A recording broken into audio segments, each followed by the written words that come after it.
विजय कुराडे. आज मी तुम्हाला छुई आणि पुई यांची गोष्ट सांगणार आहे. छुई पुई.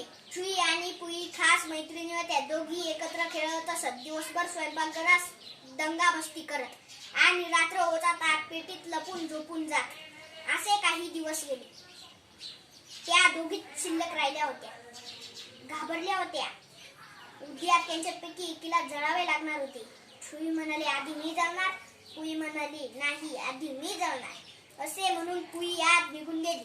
तीन थेंब थेंब पाणी आणायला सुरुवात केली आणि ते पाणी आगपेटीवर घालू लागली. रात्रभर ती ते पाणी आगपेटीवर घालत राहिली.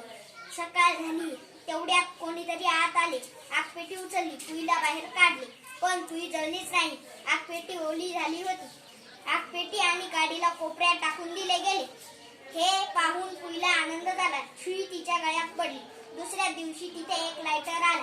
त्याला बघून त्यांचा खूपच आनंद झाला. आता शेगडी लायटरने पेटणार. आगपेटीच्या काड्यांची गरज नाही. आता त्या दोघी एकत्र खेळतात, उड्या मारतात, नाचतात, बागडतात, धडपडतात. धन्यवाद.